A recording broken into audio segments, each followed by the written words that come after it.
औज़ुबिल्लाहिमिनश्शैतानिर्रजीम बिस्मिल्लाहिर्रहमानिर्रहीम। Maths digital के programme मंज़िल उर्दू में आज जिस शख्सियत से गुफ्तगू करेंगे उनके तारुफ में मैं चंद अशआर उनके पेश करूँगा और इंशाल्लाह आप समझ जाएंगे कि मेरी मुराद कौन सी शख्सियत हैं।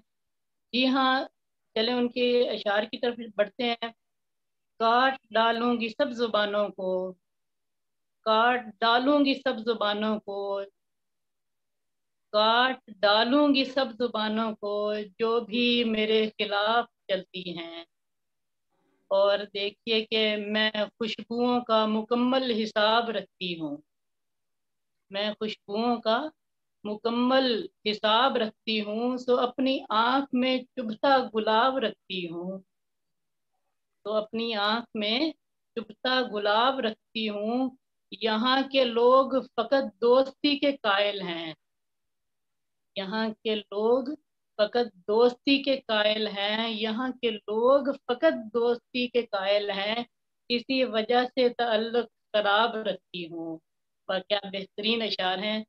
जी हाँ, आज सैयदा हुमा शाह से मिलेंगे और उनसे उनकी ज़िंदगी के हालात व वाक़यात के बारे में जानेंगे और शायरी के बारे में उनके ख़यालात जानेंगे और कौमी ज़ुबान की अहमियत व अफादियत पर भी बात होगी। आइए गुफ्तगू का आगाज़ करते हैं। मोहतरमा सईदा हुमा शाह, आपको आज के प्रोग्राम में खुशामदीद कहते हैं। अस्सलाम वालेकुम। वालेकुम अस्सलाम। सबको मेरी तरफ से बहुत बहुत अस्सलाम वालेकुम और आपका शुक्रिया कि आपने मुझे मौका दिया कि मैं आपके प्रोग्राम में शरीक हो सकती हूँ। और इससे अच्छा और क्या होगा कि आपने मेरी शायरी का खुद ही तारुफ करवा दिया, मुझे कुछ कहना नहीं पड़ा। मेरा कर्मी नाम सईदा हुमा शाह है और मेरा जो डॉक्यूमेंट्स में नाम लिखा हुआ है वो हुमा सैयद है। हारूनाबाद ज़िला भावनगर से ताल्लुक़ है। यहीं पे पली बड़ी, तालीम हासिल की और यहीं पे अब बतौर उस्ताद काम कर रही हूँ। तालीम हासिल करने का तो ये है कि तालीम हासिल करने में या पढ़ने में सबसे बड़ा किरदार मेरी अम्मा का। बहुत डर लगता था क्योंकि फैंटी बहुत लगती थी और अम्मा की फैंटी से ज़्यादा अम्मा के देखने से ही डर लगता था। जब कभी किताब रखी, अम्मा ने देख ली तो बस फिर अम्मा की एक नज़र बस हमें चुप करवा देती थी। बहुत शौक था डॉक्टर बनने का। आंखों में ख्वाब था एक डॉक्टर बनने का, पूरा नहीं हुआ।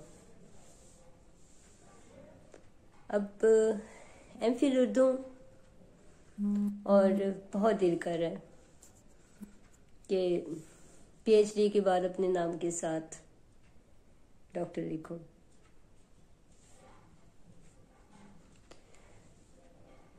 शायरी में घर में दूसरी हूँ। मेरा इलाका हारूनाबाद ऐसा है कि यहाँ पे इन सलाहियतों को सलाहियत समझा ही नहीं जाता। और खातून शायरी में आई, मेरे ख़ानदान में तो कम अज़ कम कोई इजाज़त नहीं थी, लेकिन मेरी आपी जो थी, आपी शाहिदा साइकी, बहुत अच्छी शायरा थी और उन्होंने ही शायद मुझे हिम्मत दी बाद में। वो भी ऐसे हुआ एक दफ़ा कि वो शायरी लिखते लिखते लिखते उनको देखती थी, पढ़ती थी। उनका बड़ा अच्छा ताल्लुक़ रहा शोरा से। और डॉक्टर शफीक आसिफ, माशाल्लाह उनका बहुत बहुत ताउन रहा आप ही के साथ, सरगोदा यूनिवर्सिटी से। तो ऐसा हुआ एक दफ़ा कि आप ही ने एक शेर लिखा, मैंने पढ़ा, आप ही ने मुझे सुनाया। तो मैंने एक मिसरा सुन के मैंने कहा, आप ही अगर ये ऐसे की बजाय ऐसा होता तो आप ही ने एकदम से मुझे देखा, कहते कमाल हो गया, कहते बिल्कुल तुमने तो इसे तब्दील कर दिया। तो मैंने कहा कि अच्छा नहीं, मुझे नहीं पता था, मैंने तो ऐसे ही इसको कोशिश की है कि इसको ऐसे करने तो ज़्यादा अच्छा है। तो वो कहते हैं नहीं नहीं, वाकई ये तो कमाल हो गया। और फिर जो मेरे दिल में आता है मैं लिखती थी, आता रहा, लिखती रही, और अब भी वैसी ही जो दिल में आता है वो लिखती हूँ। किसी से कोई पूछने की ज़रूरत नहीं महसूस करती, कोई उस्ताद नहीं कि मैं जिससे सीखती बाकायदा। और इसके अलावा शायरी में आप ही से ही इंस्पायर हुई हूँ, मुतासर थी, और वहीं से मेरा आगाज। पहले मुझे ये शायरी में कहते हैं कि अरूज का होना, अरूज का होना जरूरी है, पहले कहते थे, अब भी कहते हैं, लेकिन पहले मुझे इसका बिल्कुल नहीं पता था। आप यकीन करें कि मैं शायरी लिखती थी गिन के। मुझे रज़ा टवाना साहब बड़ा एक नाम है, उन्होंने मुझे बेटी बनाया हुआ था। मैंने एक दफा पूछा, मैंने कहा सर अरूज का कोई कंसेप्ट नहीं है, ये आज से कोई 10 साल पहले की 12 साल पहले की बात है। तो मुझे कहते हैं आप ऐसा किया करो, रुकन गिना करो पहले और दूसरे मिसरे में। मैंने कहा ठीक है। मैंने कहते हैं साथ में जेर जबर भी गिन लिया करो। अम्मा की, मैं आज भी सोचती हूँ कि अम्मा कितनी समझदार थी इस मामले में, कि उन्होंने कहा कि पढ़ो, और मैं पढ़ती गई और मैं पढ़ गई कुछ। अल्हम्दुलिल्लाह, डॉक्टर बनना चाहती थी, नहीं बन सकी, लेकिन अब वो डॉक्टरी का शौक इंशाल्लाह पीएचडी के साथ डॉक्टर बन के वो नाम के साथ कम से कम डॉक्टर तो लिखा जाएगा, डॉक्टर तो डॉक्टर होता है ना, चाहे वो पीएचडी हो या एमबीबीएस हो। तो ये ख्वाब है मेरा। एमफिल हूँ, एमफिल उर्दू, और उर्दू से इश्क है मुझे, मोहब्बत है अपनी जुबान से। मैं अपने स्कूल में मैथ करवाती हूँ, सॉरी, सबसे पहले तो ये तारुफ कि मैं एक उस्ताद हूँ। उस्ताद भी ऐसा कि मेरे पास डिग्री एमफिल उर्दू की है, और स्कूल में जहाँ पे अपनी बच्चों को मैथ करवाती हूँ, रियासी दान हूँ स्कूल में अपने। तो मैं बहुत कोशिश करती रही कि मुझे मौका मिले स्कूल में बच्चों को उर्दू पढ़ाने का। बच्चे जब पढ़ते हैं या तवज्जो नहीं देते उर्दू पे, तो मेरे दिल को कुछ होता है। मैं कहती हूँ यार, ये बच्चे हमारे उर्दू क्यों नहीं सीखते। तलफ़ुज़, बोलने का अंदाज सब गलत है। बच्चों को हमारी जुबान में दिलचस्पी नहीं है। क्यों? इसकी दो वजूहात है। एक तो हम बच्चों में उर्दू की मोहब्बत नहीं डालते। वालिदैन ये समझते हैं कि इंग्लिश बोलने वाला बच्चे को ज्यादा पढ़ा लिखा समझा जाता है, और उर्दू बोलने वाले बच्चे को कम पढ़ा लिखा समझा जाता है। और हमारे यहाँ माशरे में, हमारे में बीमार माशरे में इंग्लिश बोलने वाले से हम मरूब हो जाते हैं। उर्दू बोलने वाले को कहते हैं यार बस ठीक है, पूरा पूरा पढ़ा हुआ है। अच्छा, मेरे लिए ये इंटरव्यू बड़ा सरप्राइजिंग हो रहा है, क्योंकि आप मुझे बोलने का मौका नहीं दे रही और खुद ही सारे जवाब दे जा रही हैं। तो मैं आपसे ये असल जानना में चाहता हूँ, तो कौमी जुबान के आपके साथ सामने टीचर क्या। है। असल में आपका मसला ये है कि आपके सामने एक टीचर मौजूद है, और टीचर को आधा घंटा ही मिलता है, और आधे घंटे में उसने अपनी बात पहुंचा के निकल जाना होता है। बिल्कुल ऐसे ही मैं काफी देर से सोच रहा हूँ, आप बोले जा रही हैं और मैं खामोशी से आपकी बातें सुने जा रहा हूँ, मुझे आप बात करने का मौका ही नहीं दे रही। ये बड़ा सॉरी सरप्राइजिंग जी। मेरे लिए। हाँ, ये भी है वैसे कि आप बोले नहीं और मैं सब कुछ बोलते जा रही हूँ बिल्कुल बिला थकान। मैं ये पूछना चाह रहा था कि कौमी जुबान के नफाज के हवाले से आपके क्या ख्यालात हैं कि उर्दू नाफिज होने के होगी, कैसे होगी, उसका क्या तरीकाकार हो सकता है, उसके लिए हमें कैसे आगाही मुहिम चलानी पड़ेगी? असल में उर्दू के नफाज के लिए काम तो बहुत हो रहा है। हम व्हाट्सएप ग्रुप में फातिमा कमर हैं, मैं उनके मैसेजेस भी देखती रहती हूँ और उनका काम भी देखती हूँ। वो बहुत कोशिश करी है हर सतह पे कि उर्दू जुबान को दफ्तरी जुबान के तौर पे खास तौर पे लाया जाए। लेकिन सबसे पहला मसला वो खुद ही ये बयान करती हैं कि हमारा अगला निसाब जो है, जिसमें साइंस का निसाब खास तौर पे है, आगे जाके वो सारे का सारा इंग्लिश में है। उसको कन्वर्ट कैसे किया जाए, उसको उर्दू में सबसे पहले या तो कन्वर्ट किया जाए, उसके लिए कितने साल चाहिए ये नहीं पता। अच्छा, नहीं, तालीमी इसमें हमारे पाकिस्तान कौमी ज़ुबान तहरीक के कायदीन से मेरी गुफ्तगू होती रहती है, तो उनके पास पूरा प्लान मौजूद है। उनके पास जो प्लान मौजूद है उसमें वो 1 महीने में वो पूरा निसाब तैयार कर सकते हैं, पीएचडी लेवल तक। उनके पास वो कर इतने सकते ज्यादा हैं ना। पॉलिसीज बनाई हुई है अपनी, लेकिन चूंकि देखें, गवर्नमेंट के लिए कायल नहीं है गवर्नमेंट, तो उन्हें मुश्किलात का सामना। बात वही आ गई गवर्नमेंट की आ गई। गवर्नमेंट में इस बात को सोचा ही नहीं जा रहा कि इस जुबान को लाया जाए।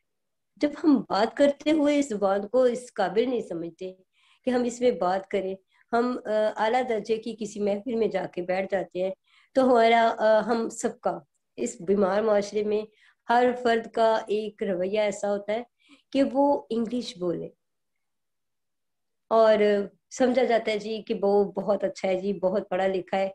और एक दूसरे से लोग कि ये कौन है जी, बड़ा पढ़ा लिखा बंदा है। जहाँ पे तस्वर ही खत्म हो गया कि एक पढ़ा लिखा बंदा उर्दू बोलेगा। तो उसके नफाज के लिए प्लान तो सारा कुछ कर चुके हैं, हुकूमती सतह पे सारा कुछ हो भी चुका है कि वो सुप्रीम कोर्ट तक चले गए, वहां पे जाके उन्होंने बात भी कर ली है, सारा कुछ वो उस बारे में आ रही है बाकायदा मुसलसल। लेकिन जब हुकूमत ही साथ नहीं देगी तो इसका नफाज कैसे हो सकता है, जब वो लोग खुद आप नहीं चाहते। आप बहैसियत टीचर क्या समझती हैं कि उर्दू में, कौमी जुबान में तालीम कितनी जरूरी है एक बच्चे की? आप देखें, मैं समझती हूँ कि जब से ये कन्वर्ट हुआ है ना इसमें, सारा का सारा निसाब इंग्लिश में, तो मैं समझती हूँ कि ज्यादा जो बच्चे हैं ना, या तो वो स्कूल से निकल जाते हैं या उन्हें समझ नहीं आती बिल्कुल भी। हमारे स्कूल में, मैं जहाँ पे जॉब करती हूँ वहाँ पे दो हमने जो क्लासेस हैं, हर उसमें हर छठी में, सातवीं में, आठवीं में, नौवीं, 10वीं, 11वीं, 12वीं, वहाँ पे हमने उर्दू मीडियम और इंग्लिश मीडियम मिक्स रखा होता है। वहाँ पे क्या होता है, जो कोई बहुत शाइनी बच्चे होते हैं सारे, वो इंग्लिश मीडियम में चले जाते हैं, बाकी उर्दू मीडियम में रह जाते हैं। इंग्लिश मीडियम में कुछ बच्चे ऐसे भी चले जाते हैं जिनको इंग्लिश इंग्लिश की बिल्कुल समझ नहीं होती, वो ना उधर के रहते हैं ना इधर के रहते हैं। मेरे ख्याल में एक ही निसाब होना चाहिए और वो उर्दू है। बच्चे जिसको आसानी से समझ सके, तालीम का जरिया वही होना चाहिए। और हमारे आप बच्चे, इसी निज़ाम से जुड़ी हुई हैं तो मैं आपसे ये जरूर पूछना चाहूंगा कि पाकिस्तान का तालीमी निज़ाम कैसा है? देखिए जी, मुझे तो तालीमी निज़ाम में सबसे पहले यही नहीं समझ आती कि आज उनका निसाब कुछ होता है, अगले दिन कुछ होता है, उसमें जो तब्दीलियां वो लेके आ रहे होते हैं, उन तब्दीलियों में बहुत तब्दीलियां ऐसी होती हैं कि हम खुद नहीं समझ पा रहे होते हैं कि इस तब्दीली की जरूरत क्या थी। निसाब में तब्दीली होती है बाज़ को, कुछ साल पहले अभी रियासी में तब्दीली की उन्होंने और उर्दू में तब्दीली की। अब देखिए, उर्दू में तब्दीली जो की थी उन्होंने, उसमें उन्हें वो चीजें लेके आनी चाहिए थी जो बच्चे समझ सकते हैं, आराम से उनको समझ आ जाती। और उसके अलावा उन्हें चाहिए था कि फौरी तौर पे जब उन्हें पता चल गया था कि एक निसाब लेके आना है, तो वो इसी को शामिल करते करते कि सारे के सारे सब्जेक्ट उर्दू में कर देते एक दफा सब बच्चों के। उसके बाद उनका लेवल चेंज होता, तो उसके बाद वो जो आगे पढ़ना चाहते, कम अज कम 10th तक तो ऐसा होता कि बच्चे आराम से साइंस के सब्जेक्ट पढ़ लेते। अब ऐसा अच्छा, होता है कि سوال یہ پوچھنا چاہوں گا جو بہت ضروری ہے، میں سمجھتا ہوں، میں اپنے لیے یہ سمجھتا ہوں کہ میں تو سمجھتا ہوں کہ پڑھانا بہت آسان ہے اور پڑھنا ذرا مشکل ہے، تو آپ کے خیال میں یہ کیسے ہے، پڑھنا آسان ہے یا پڑھانا آسان؟ نہیں نہیں، میں تو کہتی ہوں کہ پڑھانا بہت مشکل ہے۔ جب تک میں پڑھ رہی تھی نا تب تک تو مجھے کوئی مسئلہ نہیں تھا، صرف میری اپنی ذمہ داری تھی کہ میں اپنی ذمہ دار تھی صرف۔ اب میں میری کلاس کے 125 بچوں کی ذمہ دار تھی، مجھے صرف یہ نہیں ہوتا کہ ان کا رزلٹ اچھا ہے، مجھے یہ ہوتا ہے کہ ان بچوں کو جو جو میں نے پڑھایا ہے وہ سب کچھ آتا ہو، انہیں سمجھ آئے۔ میں اپنی کلاس میں جب جاتی ہوں تو سب سے پہلے مجھے یہ ہوتا ہے کہ ان بچوں کو ارینج ایسے کروں کہ وہ ایسے بیٹھ جائیں کہ کم از کم میری آواز ان تک پہنچے۔ انہیں میں پڑھاؤں تو اس طریقے سے پڑھاؤں کہ وہ سارے کے سارے بچے سمجھ بھی جائیں، اور جب میں کلاس سے نکلوں تو کم از کم انہوں نے کچھ گین کیا ہو۔ اس کے لیے استاد کو بہت محنت کرنی پڑتی ہے اگر وہ استاد پڑھانا چاہے تو، اور اگر نہیں تو پھر تو میرا نہیں خیال کہ استاد کوئی ایسے بھی ہیں موجود کہ جو بالکل اس سلسلے میں نہیں لیتے، سمجھتے نہیں اس چیز کو۔ لیکن میرے خیال میں ایک استاد ہونا اور اپنے اس کا منصب برقرار رکھنا بہت مشکل ہے، بہت۔ میں آپ سے میں ایک کو پوچھوں گا نفاذ اردو کے حوالے سے کہ جو پاکستان میں نفاذ اردو سے کیا تبدیلیاں ممکن ہو سکتی ہیں؟ دیکھیے میرے خیال میں اگر نفاذ اردو کا یہ جیسے بات کر رہے ہیں، اس سے کم از کم یہ ہوگا کہ تعلیم حاصل کرنے والے بچوں کی تعداد میں اضافہ ہو جائے گا۔ کیوں؟ بچے اس لیے بھی دوڑ جاتے ہیں کیونکہ بچے کچھ بچوں نے پڑھا ہوتا ہے یہ 5ویں تک، وہ پرائمری اسکول سے پڑھ کے آتے ہیں۔ میں اپنے سرکاری اسکول کی بات کروں، جب وہ ہائی اسکول میں آتے ہیں یا مڈل اسکول میں آتے ہیں، وہاں پہ آتے ہیں ان کا سلیبس چینج ہو جاتا ہے، وہ اردو سے انگلش میڈیم میں چلے جاتے ہیں، اور وہاں پہ جاتی وہ چاہ رہے ہوتے ہیں کہ چونکہ پڑھا نہیں جا رہا، چنانچہ ان کے ہیلے بہانے طریقے ہوتے ہیں کہ گھر بیٹھ جائیں۔ تو ایسے بچے جو گھر بیٹھے ہیں ان کے لیے ضروری ہے کہ جو وہ پچھلا میڈیم پڑھتے آئے ہیں اسی پہ بٹھایا جائے، ان کو حالیہ مجبور نہ صورت کیا جائے۔ کورونا وائرس کے تعلیمی نظام پر کیا اثرات مرتب ہوئے ہیں؟ آپ نے کیا محسوس کیا اس حوالے سے؟ میرے حساب سے کورونا کے بعد 50% بچے تو خالی ہو گئے، بالکل۔ وہ ایسے کہ ان کو چاہے آن لائن تعلیم ملی ہے، کسی طریقے سے بھی ملی ہے، انہوں نے گین کچھ نہیں کیا۔ یہ صرف ان بچوں نے گین کیا ہوگا، کچھ پرسنٹ نے، جو خود پڑھنا چاہتے تھے یا انہوں نے خود پڑھا۔ اس کے علاوہ کسی بچے نے کچھ گین نہیں کیا، چاہے وہ آن لائن کلاسز تھیں، چاہے کچھ بھی تھا، بچوں کے پاس کچھ نہیں۔ یعنی اس ایک سال نے ان بچوں کو کئی سال پیچھے کر دیا۔ میں نا، آپ نے چونکہ پہلے بھی شاعری کے حوالے سے، شاعری کے اذان کے حوالے سے بات بتا دی، لیکن میں دوبارہ آپ سے یہ پوچھنا چاہوں گا کہ شاعری میں وزن ہوتے ہیں، آپ ان سے کیسے متعارف ہوئی اور آپ کیا سمجھتی ہیں کہ شاعری میں وزن کا ہونا ضروری ہے؟ یہ یعنی آپ عروض کی بات کر رہے ہیں نا؟ جی جی۔ ہاں جی، وزن اور بحر تو ہوتی ہے، لیکن عروض سیکھنے کی بات اور ہے۔ وزن اور بحر کا ظاہر اچھی شاعری کے لیے، ایک اچھے شعر کے لیے ضروری ہے کہ وہ وزن میں بھی ہو اور بحر میں بھی ہو، لیکن اس کو وزن اور بحر میں دیکھنے پرکھنے کے لیے ضروری ہے کہ ہم عروض سے واقف ہوتے ہیں۔ مجھے عروض سے واقفیت کیسے ہوئی؟ یہ 2016 سے 17 کے درمیان۔ اس سے پہلے میری جتنی شاعری ہے پتہ نہیں بے وزن ہے یا وزن میں ہے، دوبارہ کبھی چیک کرنے کی ہمت نہیں ہوئی۔ لیکن اس کے بعد ساری شاعری عروض سمجھنے کے بعد ذرا اس میں پرکھ آ گئی تھی مجھ میں۔ لیکن یہ ہے کہ عروض کا سیکھنا ضروری ہے بھی اور نہیں بھی۔ اگر عروض کے بغیر، بہت سارے شاعر میں نے ارد گرد اپنے دیکھے جنہیں عروض کی سمجھ نہیں ہے، انہیں شاعری کی سمجھ۔ وہ کیا کہتے ہیں، میں نے کچھ شعرا سے دیکھا سیکھا اس بات کو کہ وہ کہتے ہیں کہ جب ہم پڑھتے ہیں تو چونکہ شاعری سے اتنی آگہی ہو گئی ہے، تو پڑھتے ہیں تو ہمیں پتا ہوتا ہے کہ یہ شعر جہاں سے وزن سے گر چکا ہے، اس کا نون گر گیا، الف گر گیا، نون ساکن ہو گیا، یہ سارا کچھ وہ بتا رہے ہوتے ہیں. ایون انہیں عروض کا کچھ نہیں پتا ہوتا. تو اس سلسلے میں وہ لوگ بھی چل رہے ہیں اور اچھی شاعری کر رہے ہیں، اور جو لوگ عروض سیکھ جاتے ہیں تو میں نے ایک بات نوٹ کی ہے، اپنی طرف سے بھی میں اس کو کہہ رہی ہوں کہ عروض سیکھنے کے بعد ہم وہ وزن کے چکر میں پڑے رہتے ہیں، شاعری کی وہ جو خوبصورتی ہے اس سے ذرا محروم ہو جاتے ہیں. جو ہم بے ساختہ لکھ جاتے ہیں نا، تو ہم دیکھتے ہیں کہ جہاں سے تھوڑا سا ہل گیا تو اس کو پورا کرتے کرتے اس کی خوبصورتی نکل جاتی ہے. آپ اپنی شاعری سے کچھ سنائیں اور پھر ہم آپ سے آپ کے اپنے ناظرین کے لیے آخری پیغام بھی سنیں گے. آپ اپنی شاعری سے کچھ انتخاب ہماری نظر کریں، ہمارے ناظرین کی نظر. میری دوسری کتاب 2019 میں آئی تھی، شب گزیدہ، تو اس میں سے کچھ سناتی ہیں آپ لوگوں کو.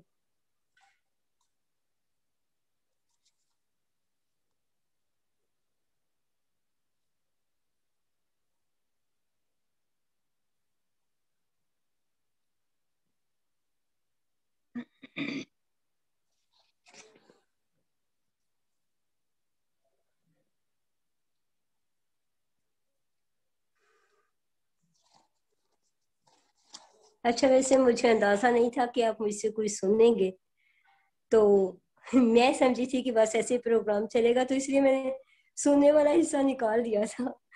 مجھے پتا ہوتا تو میں نا اس کو چھانٹ کے رکھتی کچھ.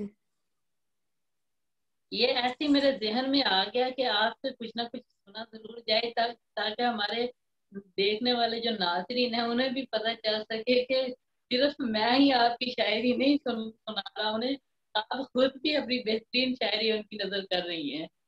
جی تھینک یو، جزاک اللہ. اچھا جی، ایک غزل ہے شب گزیدہ سے ہی. جب شاخ سے پھولوں نے بکھر جانا تھا آخر.